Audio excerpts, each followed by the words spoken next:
This video is strictly prohibited for those under 18 years of age. Those with weak hearts should not watch this video. This channel never condemns superstition. The Bible always says taste and then believe. This video is made for educational purpose, not to hurt anyone religiously or emotionally. I apologize if anyone was hurt in any way. Hello বন্ধুরা, সবাইকে জয় যিশু। আমার প্রিয় বন্ধু, খ্রিস্টান ইতিহাসে সবচেয়ে বেশি বিতর্কিত প্রশ্নগুলির মধ্যে একটি অন্যতম প্রশ্ন হল, একজন মহিলা কি মণ্ডলীর নেতৃত্ব দিতে পারেন? হাজার হাজার বছর ধরে এই প্রশ্নটি বিশ্বাসীদের বিভক্ত করেছে। কেউ কেউ বাইবেলের উদ্ধৃতি দিয়ে বলেন না, আবার অন্যেরা বাইবেলের সমতার বার্তা তুলে ধরে বলেন হ্যাঁ। আজ আমরা বাইবেলের গভীরে যাব। আমরা দেখব শাস্ত্র এই বিষয়ে ঠিক কী বলে এবং কিভাবে বিভিন্ন ব্যাখ্যার জন্ম হয়েছে। প্রথমে আমরা সেই শাস্ত্রাংশ দেখব যা মণ্ডলীকে মহিলার নেতৃত্বের অনুমতি দিতে বাধা দেয়। এই মতের প্রধান ভিত্তি হল প্রেরিত পৌলের কিছু চিঠি। সম্পূর্ণ সত্য জানার জন্য আপনাকে শেষ পর্যন্ত ভিডিওতে থাকতে হবে। আমি সৌরভ, আপনারা আছেন A to Z 007 learner SP চ্যানেলের সাথে। আজকের নতুন ভিডিওতে আপনাদের প্রত্যেককে স্বাগত। তো চলুন বন্ধুরা, দেরি না করে মূল বিষয়বস্তুতে প্রবেশ করা যাক।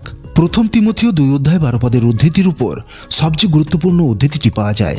প্রথম তিমথিও 2:12 যেখানে পৌল বলেন, আমি কোনো মহিলাকে শিক্ষা দিতে বা পুরুষের উপর কর্তৃত্ব করতে দিই না, তাকে অবশ্যই শান্ত থাকতে হবে। প্রথম করন্থীয় 14:34 সমর্থকেরা এটিকে একটি সর্বজনীন চিরন্তন আদেশ হিসেবে দেখেন। তাদের মতে মণ্ডলীর এল্ডার বা পাস্টারের ভূমিকা ঈশ্বরের দ্বারা পুরুষের জন্য সংরক্ষিত। তারা আরও উল্লেখ করেন প্রথম করন্থীয় 14:34 যেখানে বলা হয়েছে, মণ্ডলীগুলিতে নারীরা নীরব থাকবে কারণ তাদের কথা বলার অনুমতি নেই। এই শাস্ত্রগুলি অনুযায়ী মণ্ডলীর পরিচালনা এবং শিক্ষা দেওয়ার ভূমিকা মহিলাদের জন্য অনুমোদিত নয়। গালাতীয় 3:28 আমরা দেখব সেই সমস্ত শাস্ত্রাংশ যা মহিলাদের নেতৃত্বের ভূমিকার পক্ষে যুক্তি দেয়। এই মতের ভিত্তি হল খ্রিস্টের মধ্যে থাকা সমতার বার্তা। গালাতীয় 3:28 মহিলাদের সমতার বিষয়ে অত্যন্ত গুরুত্বপূর্ণ। এখানে বলা হয়েছে কোনো ইহুদি বা গ্রিক নেই, দাস বা স্বাধীন নেই, পুরুষ বা মহিলা নেই, কারণ তোমরা সবাই খ্রিস্ট যিশুতে এক। খ্রিস্টে আমাদের আত্মিক মর্যাদা সমান। বাইবেলে নেত্রী হিসাবে মহিলাদের উজ্জ্বল উদাহরণ রয়েছে। পুরাতন নিয়মে ছিলেন দাবোরা, যিনি শুধু একজন ভাববাদিনী ছিলেন না, তিনি পুরো ইসরায়েলের বিচারক ও সামরিক নেত্রী ছিলেন। নতুন নিয়মেও চিত্রটা ভিন্ন নয়। প্রেরিত পৌল তার চিঠিতে রোমের মণ্ডলীর সেবিকা ফবির উল্লেখ করেছেন। রোমীয় 16:1-2 আমাদের ভগিনী কিংক্রিয়াস্থ মণ্ডলীর পরিচারিকা ফৈবির জন্য আমি তোমাদের কাছে সুপারিশ করিতেছি, যেন তোমরা তাহাকে প্রভুতে পবিত্রগণের যথাযোগ্যভাবে গ্রহণ করো এবং যে কোনো বিষয়ে তোমাদের হইতে উপকারের তাহার প্রয়োজন হইতে পারে তাহা করো, কেননা তিনিও অনেকের এবং আমার নিজেরও উপকারিণী হইয়াছেন। ফৈবিকে তিনি দিয়াকনাস হিসাবে পরিচয় দিয়েছেন, অর্থাৎ ডিকন হিসাবে পরিচয় দিয়েছেন। আরও বিতর্কিতভাবে তিনি জুনিয়াকে একজন প্রেরিত হিসাবে উল্লেখ করেছেন, যিনি প্রেরিতদের মধ্যে সুপরিচিত। রোমীয় 16:7 আমার স্বজাতীয় ও আমার সহবন্দী আন্দ্রনিক ও জুনিয়কে মঙ্গলবাদ করো, তাহারা প্রেরিতদের মধ্যে সুপরিচিত ও আমার পূর্বে খ্রিস্টের আশ্রিত হন। এছাড়াও প্রিস্কিল্লা তার স্বামী আকিল্লার সঙ্গে মিলে অ্যাপোলোস নামক একজন শক্তিশালী প্রচারককে ঈশ্বরের পথ সম্পর্কে আরও সঠিকভাবে শিক্ষা দিয়েছিলেন। প্রেরিত 18:26 আর তিনি সমাজগৃহে সাহসপূর্বক কথা বলিতে আরম্ভ করিলেন। তখন প্রিস্কিল্লা ও আকিল্লা তাহাকে শুনিয়া নিজেদের কাছে লইয়া গেলেন এবং তাহাকে ঈশ্বরের পথ আরও উত্তম রূপে বুঝাইয়া দিলেন। তাহলে আপনি বলবেন, বাইবেলে নারীদের সম্পর্কে এই বৈপরীত্যের কারণ কি? সমস্যাটা শাস্ত্রাংশের নয়, সমস্যাটা হলো ব্যাখ্যার। নারীদের বিষয়ে কেন বাইবেলের কিছু অংশে নেতৃত্বের বিষয়ে নিষেধ করে, আবার কিছু অংশে নেতৃত্বের অনুমোদন করে? এর উত্তর নির্ভর করে আপনি বাইবেলের বাক্যগুলিকে কিভাবে ব্যাখ্যা করছেন তার উপর। যেমন প্রথম তিমথিও 2:21 আমি উপদেশ দিবার কিংবা পুরুষের উপর কর্তৃত্ব করিবার অনুমতি নারীকে দিই না, কিন্তু মৌনভাবে থাকিতে বলি। এই পদটি বুঝতে হলে এর ঐতিহাসিক প্রেক্ষাপট এবং নির্দিষ্ট পরিভাষা বোঝা জরুরি। প্রথমত আমাদের দেখতে হবে স্থানীয় প্রেক্ষাপট। পৌল তিমথিওকে এই পত্রটি লেখেন যখন তিমথিও এফেসীয় মণ্ডলীর তত্ত্বাবধান করছিলেন। সেই সময়ে এফেসে কিছু ভ্রান্ত শিক্ষা ছড়িয়ে পড়েছিল। বিশেষ করে কিছু নারী সম্ভবত ভুল শিক্ষা প্রচার করছিলেন। অথবা মণ্ডলীর শৃঙ্খলার জন্য ক্ষতিকর উপায়ে পুরুষের উপর কর্তৃত্ব করার চেষ্টা করছিলেন। পৌলের উদ্দেশ্য ছিল এই ভ্রান্তির মোকাবিলা করা এবং মণ্ডলীর উপাসনায় শান্তি ও শৃঙ্খলা বজায় রাখা। দ্বিতীয়ত আমাদের জানতে হবে কর্তৃত্বের পরিভাষা। এখানে ব্যবহৃত কর্তৃত্ব শব্দটি বাইবেলে খুব কম ব্যবহৃত হয়েছে। এটি শুধু সাধারণ কর্তৃত্ব নয়, বরং এর অর্থ কিছুটা কঠোর বা দমনমূলক কর্তৃত্ব। কিছু পণ্ডিত মনে করেন এই শব্দটি এমন এক ধরনের কর্তৃত্বকে বোঝায় যা ক্ষমতার অপব্যবহার করে, যা অযৌক্তিক দাবি করে। পৌল এখানে সম্ভবত এমন এক ধরনের শিক্ষাদান বা কর্তৃত্বকে বারণ করছেন যা মণ্ডলীর কাঠামো ও শৃঙ্খলার জন্য ক্ষতিকারক হতে পারত। তৃতীয় বিষয়টি শিক্ষাদানের প্রসঙ্গ। পৌল এখানে সাধারণভাবে নারী শিক্ষিকাদের বারণ করছেন না। বাইবেলের অন্যান্য স্থানে, যেমন রোমিও 16:3 তিনি পিসকিল্লা ও ফৈবির মতো নারীদের প্রশংসা করেন যারা শিক্ষা দিতেন।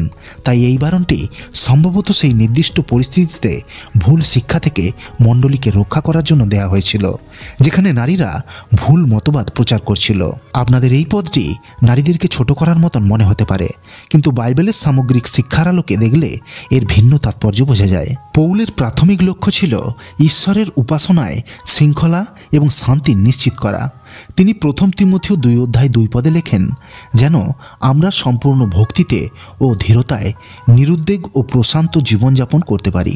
মণ্ডলীকে ভ্রান্ত শিক্ষা ও বিশৃঙ্খলা থেকে রক্ষা করার জন্যই তিনি এই নির্দেশ দেন। এটির নারীদের মেধা ও আধ্যাত্মিক মূল্যকে ছোট করে দেখার কোনো উদ্দেশ্য ছিল না। পরের পদগুলোতে প্রথম তিমথিও 2:13-14 পৌল সৃষ্টির ক্রমের উল্লেখ করেন। এই যুক্তিটি ছোট করা নয়, বরং নারী পুরুষের মধ্যে সৃষ্টিকর্তা নির্ধারিত ভিন্ন ভূমিকা ও কাঠামোগত সম্পর্ককে নির্দেশ করেন। এর মাধ্যমে পৌল শেখাতে চান যে সৃষ্টির শুরু থেকেই কিছু ভূমিকা সুনির্দিষ্ট ছিল এবং মণ্ডলীর নেতৃত্ব সেই কাঠামোর ভিত্তিতেই হওয়া উচিত। বাইবেলের শিক্ষা অনুযায়ী খ্রিস্ট যিশুতে পরিত্রাণ এবং ঈশ্বরের কাছে মর্যাদা পাওয়ার ক্ষেত্রে নারী পুরুষের মধ্যে কোনো ভেদাভেদ নেই।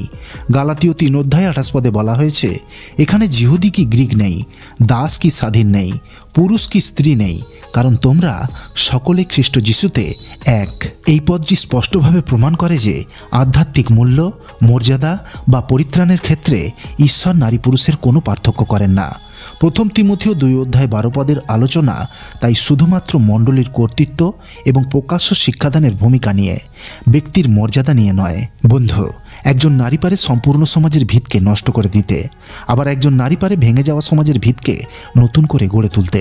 তাই যেই নারীরা চারিত্রিকভাবে ভ্রষ্ট, তারা যে স্থানে উপস্থিত থাকবে তাদের শিক্ষা এবং জীবনযাত্রা সেই স্থানের সামাজিক ব্যালেন্সকে নষ্ট করে দেবে, কারণ একজন নারী পারে যে কোনো পুরুষকে বিপথে নিয়ে যেতে। তাই এই ভ্রষ্ট নারীদের উদ্দেশ্যেই তিনি এই কথাগুলি বলেছিলেন।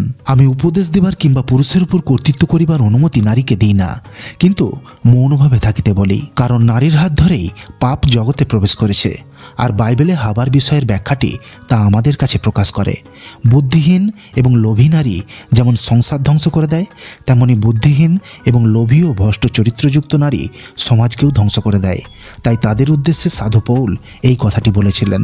সমগ্র নারী জাতির উদ্দেশ্যে তিনি এই কথাটি বলেননি, কারণ তিনি ফৈবি, প্রিস্কিল্লা এবং দাবরার মতো নারীর বিষয়েও আখ্যান করেছেন, তাদের প্রশংসা করেছেন, তাদের কর্তৃত্বের বিষয়ে সুখ্যাতি করেছেন। প্রথম তিমথিও 2:12 মণ্ডলীর মধ্যে শিক্ষাদান ও কর্তৃত্বের নির্দিষ্ট ভূমিকা নিয়ে কথা বলে। এর উদ্দেশ্য ছিল ভুল শিক্ষা ও বিশৃঙ্খলা থেকে মণ্ডলীকে রক্ষা করা, যা সেই নির্দিষ্ট সময়ে এফেসে সমস্যা তৈরি করেছিল। এই পদটি খ্রিস্টান নারীদের সামগ্রিক মূল্য, মর্যাদা বা আধ্যাত্মিক সমর্থনকে বাতিল করে না, বরং এটি একটি সুশৃঙ্খল মণ্ডলী পরিচালনার জন্য একটি কাঠামোগত নির্দেশ, যা বাইবেলের মূল শিক্ষা অনুযায়ী পরিত্রাণ এবং ঈশ্বরের দৃষ্টিতে নারী পুরুষের সমান মর্যাদার সঙ্গে সম্পূর্ণ সঙ্গতিপূর্ণ। অনেক পণ্ডিত মনে করেন এই নিষেধাজ্ঞা একটি বিশেষ সাংস্কৃতিক এবং ঐতিহাসিক প্রেক্ষাপটে দেওয়া হয়েছিল। পৌল সম্ভবত এফিসের একটি নির্দিষ্ট সমস্যার মোকাবিলা করেছিলেন, যেখানে মহিলারা ভুল শিক্ষা দিচ্ছিলেন বা কর্তৃত্বের অপব্যবহার করছিলেন। তাই এটি ছিল একটি সাময়িক সমাধান, কোনো চিরন্তন আদেশ নয়। অন্যদিকে রক্ষণশীলেরা এটিকে মণ্ডলীর কাঠামোর জন্য ঈশ্বরের পক্ষ থেকে একটি চিরন্তন নির্দেশ হিসেবে দেখেন। তারা মনে করেন যদিও মহিলারা মণ্ডলীর অনেক গুরুত্বপূর্ণ কাজ করতে পারেন, তবুও মণ্ডলীর সর্বোচ্চ কর্তৃত্বের আসনটি পুরুষের জন্য সংরক্ষিত। স্পষ্টতই বাইবেল এখানে এক লাইনে সব সমস্যার সমাধান দেয়নি। এটি মণ্ডলীর সংস্কৃতি, ঐতিহ্য এবং বাইবেলের ব্যাখ্যার উপর গভীরভাবে নির্ভরশীল। আমরা দেখলাম বাইবেল নারী নেতৃত্বের পক্ষে এবং বিপক্ষে উভয় ধরনের শক্তিশালী উদাহরণ ও উদ্ধৃতি দেয়। এটি একটি জটিল বিষয়। আপনার কি মনে হয় একজন মহিলা কি মণ্ডলীর প্রধান হতে পারেন? আপনার মতামত নিচে কমেন্টে অবশ্যই জানাবেন। ভিডিওটি যদি আপনার চিন্তা জাগিয়ে তোলে তবে লাইক দিন এবং চ্যানেলটি সাবস্ক্রাইব করুন। চলুন বন্ধুরা, আমরা বাইবেলের সেই মূল্যবান পদগুলিকে দেখার চেষ্টা করি যা নারীদের নেতৃত্বকে কোথাও গুরুত্ব দেয় এবং কোথাও অস্বীকার করে। 1 তিমথিও 2:12 পদ। কিন্তু আমি কোনো মহিলাকে শিক্ষা দিতে বা পুরুষের উপর কর্তৃত্ব করতে দিই না, তাকে অবশ্যই শান্ত থাকতে হবে। গালাতীয় 3:28 পদ। কোনো ইহুদি বা গ্রিক নেই, দাস বা স্বাধীন নেই, পুরুষ বা মহিলা নেই, কারণ তোমরা সবাই খ্রিস্ট যিশুতে এক। বিচারকর্তীগণ 4:4 পদ। ভাববাদিনী দাবরা ইসরায়েলের বিচারকর্তী ছিলেন। রোমিও 16:1-2 পদ। আমাদের ভগিনী কিংক্রিয়াস্থ মণ্ডলীর পরিচারিকা।